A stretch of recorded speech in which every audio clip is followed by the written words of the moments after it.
कहानी शकुंतला और दुष्यंत की प्रेम कथा। यह कहानी महाभारत के आदि पर्व से है और महान कवि कालिदास के नाटक अभिज्ञान शाकुंतलम का आधार है। यह प्रेम, वियोग और पुनर्मिलन की एक क्लासिक कहानी है। विश्वामित्र आर्षि और अप्सरा मेनका की पुत्री शकुंतला का पालन पोषण महर्षि कण्व के आश्रम में हुआ था। एक बार हस्तिनापुर के राजा दुष्यंत शिकार के लिए वन में आए। वे कण्व ऋषि के आश्रम पहुंचे, जहां उनकी भेंट शकुंतला से हुई। दोनों एक दूसरे पर मोहित हो गए और उन्होंने गांधर्व विवाह कर लिया, जहां विवाह केवल आपसी सहमति से होता है, बिना किसी रस्म के।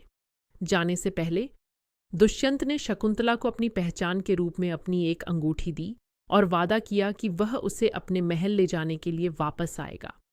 कुछ समय बाद शकुंतला गर्भवती हुई। एक दिन जब शकुंतला अपने पति के ख्यालों में खोई हुई थी, तब दुर्वासा अर्षि उनके आश्रम में आए। शकुंतला ने उनका ध्यान नहीं दिया, जिससे दुर्वासा क्रोधित हो गए और उन्होंने शकुंतला को श्राप दिया कि जिसे वह याद कर रही है वही उसे भूल जाएगा, जब तक कि उसे उसकी कोई पहचान, अंगूठी न दिखाई जाए। शकुंतला गर्भवती होने पर दुष्यंत से मिलने उनके महल गईं।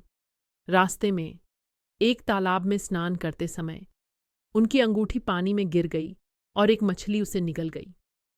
जब शकुंतला दुष्यंत के दरबार पहुंची तो श्राप के कारण दुष्यंत उन्हें पहचान नहीं पाए और उन्हें अस्वीकार कर दिया। टूटे दिल के साथ शकुंतला एक आरष्य के आश्रम में रहने लगी और उन्होंने एक पुत्र को जन्म दिया, जिसका नाम भरत रखा गया। कुछ समय बाद एक मछुआरे को वही मछली मिली जिसके पेट में दुष्यंत की अंगूठी थी। मछुआरा अंगूठी राजा दुष्यंत के पास ले गया। अंगूठी देखते ही दुष्यंत को सब कुछ याद आ गया। पश्चाताप से भरकर दुष्यंत शकुंतला और अपने पुत्र भरत को खोजने निकले।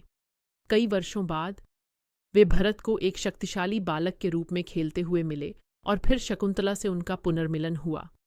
भरत इतने पराक्रमी हुए कि भारत देश का नाम उन्हीं के नाम पर भारतवर्ष पड़ा। यह कहानी प्रेम, नियति और पहचान के महत्व को दर्शाती है।